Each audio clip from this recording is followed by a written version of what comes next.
Thank you, Assistant Secretary General Zerahun, Ambassador Apakan, and Special Representative Saidik for your informative briefings. I'd also like to thank the Ukrainian delegation for calling this essential meeting. We recognize, as I think all members of the Council do, the critically important work OSCE teams are carrying out in the field, often at significant personal risk, as illustrated by the recent attacks on OSCE monitors. We also note the great work done by UN staff, again, at significant personal risk, as evinced by the detention of a UN staff member by Russian-backed separatists since April 8th, a staff member who should be released immediately and unconditionally. The Security Council has not met to discuss the situation in Ukraine since December 2015, a long stretch by recent standards. It would not be unreasonable to interpret the absence of meetings as a sign, maybe, that the implementation of the Minsk agreements is advancing. Yet, as we all know, and as we have heard starkly today, this is sadly not the case. Over the last several months, the conflict has worsened. Violence has increased, and the challenges to Minsk implementation have only grown. Before digging into these discouraging developments, it is important to remind ourselves of the root cause of this crisis.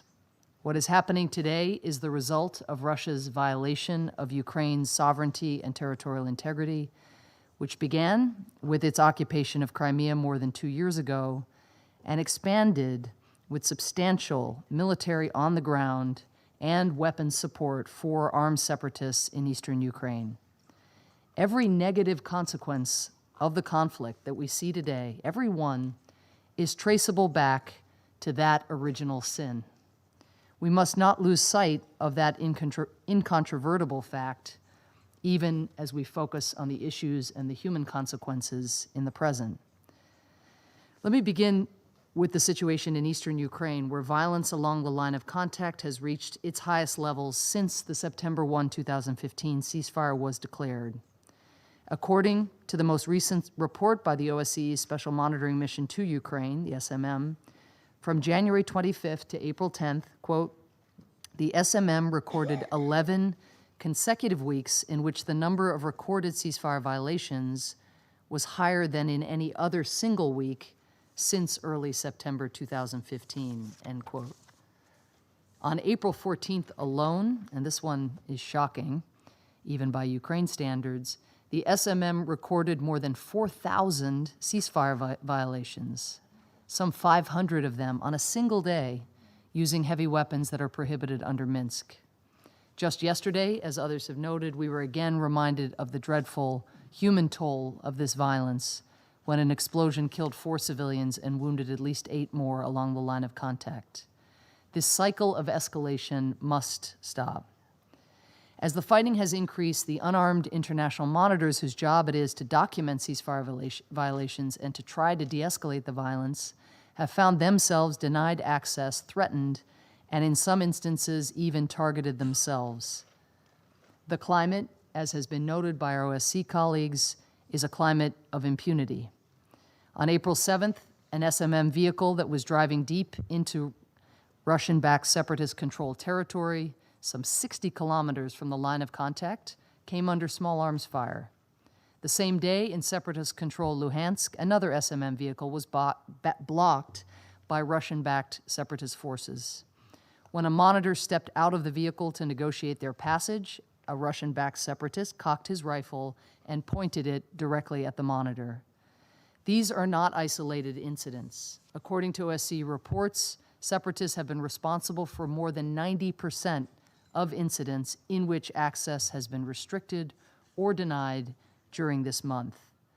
This brings us back to a question we've asked many times before in this council, when Russia and the separatists it backs have denied impartial monitors and investigators access, from the invasion of Crimea to the inspection of the MH17 crash site. The question is, what do they have to hide? Why are OSCE monitors so scary that one needs to shoot up their car and cock guns at them and impede their movement? What are you hiding? Working to ensure that a comprehensive and sustained ceasefire takes hold along the line of contact and that OSCE monitors have the full and unfettered access they need to help monitor that ceasefire is the sine qua non for the political steps set out in the Minsk agreements. Consider the steps of passing an electoral law and holding free and fair local elections under Ukrainian law and in accordance with OSCE standards. This is critically important. We all recognize that. Yet to hold a democratic election, citizens and election monitors need basic security, basic freedom of movement. Candidates must be able to express their opinions and assemble publicly without fear of violence or reprisals. Yet the climate created by the separatists in the parts of eastern Ukraine that they occupy is not a climate that looks anything like this. In addition to de-escalating the fighting and allowing full access for international monitors throughout eastern Ukraine, Russia must engage constructively and support serious efforts to propose an election law for areas of Donetsk and Luhansk oblasts, as well as support the steps necessary for an adequate security environment for elections in the Donbass that meet OSCE standards. Actions such as these, as well as the release of all hostages and detained persons, will help pave the way for further Minsk implementation, which should ultimately lead to Russia's withdrawal of all forces and equipment from Ukrainian territory and restoration of Ukrainian control over its side of the international border. Pulling back forces and abiding by the ceasefire is also crucial for improving the dire humanitarian situation faced by civilians who are disproportionately bearing the costs of Russia's aggression in Ukraine. According to OSCE, an estimated 3.1 million people are in need of humanitarian assistance as a result of the ongoing conflict, approximately 1 million of whom live along the line of contact or in separatist-controlled territory. Yet they're only receiving a fraction of the aid they need, in large part because Russian-backed separatists expelled most UN and international humanitarian organizations in July 2015 and have not allowed them consistent access since. In a perverse cycle, Russia uses the dire humanitarian situation that it has helped fuel to send its so-called humanitarian convoys across the international border with Ukraine, all the while preventing Ukrainian and international authorities from inspecting these convoys. Again, if your convoys are filled with food and medicine, why prevent international inspectors from looking inside of them? Why? To that end, we again urge Moscow to honor its commitments in Minsk to ensure that the separatists allow the immediate resumption of full humanitarian access. As the government of Ukraine seeks to address this Russian-manufactured crisis, it should facilitate the safe movement of civilians and commercial cargo across the contact line.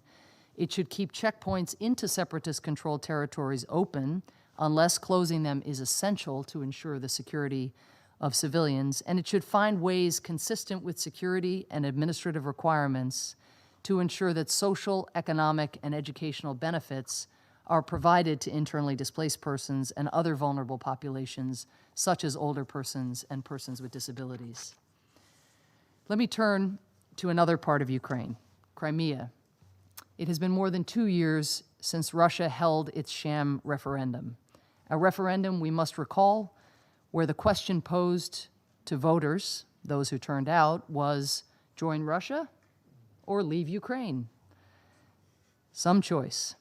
And 2 years since 100 UN member states, including the United States, adopted a resolution in the General Assembly underscoring that the referendum has no validity and affirming our shared commitment to, quote, the sovereignty, political independence, unity, and territorial integrity of Ukraine within its internationally recognized borders, end quote. If you want a picture of the way Russian authorities govern on sovereign Ukrainian territory, just look at Crimea today. On Tuesday of this week, the Russian-controlled Supreme Court in Crimea declared the Mejlis, the self-governing body of the Crimean Tatars, an extremist organization.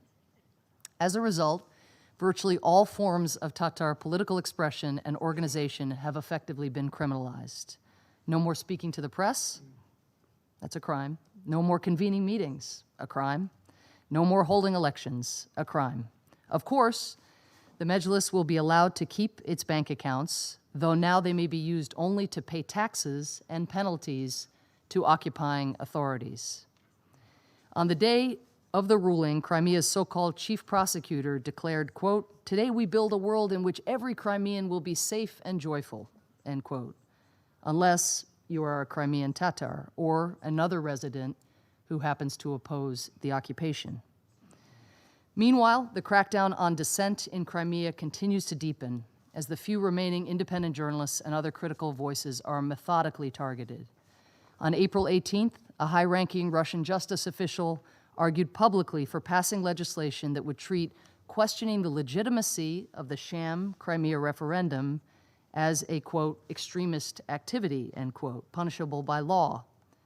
The following day, the homes of at least 7 journalists in Crimea were raided by authorities, one of whom is now facing up to 5 years in prison on charges of allegedly, quote, calling for undermining Russian territorial integrity via mass media, end quote.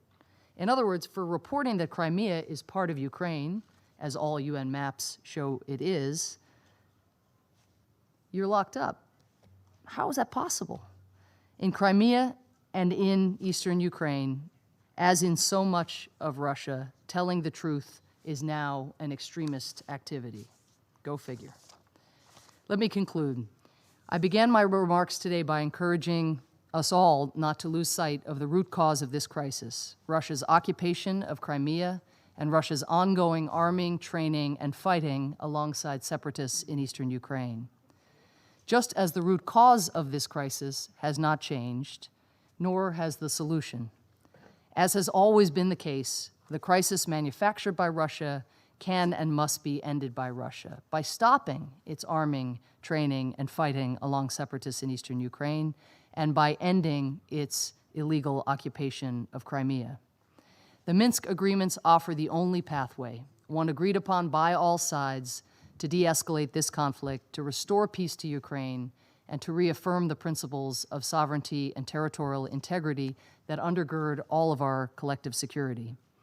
But to implement them, Russia and the separatists it supports must fulfill the very first step of abiding by an immediate and comprehensive ceasefire, and grant full access to OSCE monitors. Together with the Normandy format leaders, the United States will continue to press for their full implementation by all parties, just as we will keep sanctions in place for as long as Russia continues to obstruct their implementation. And we will maintain our Crimea sanctions until Russia ends its occupation of the peninsula. I thank you.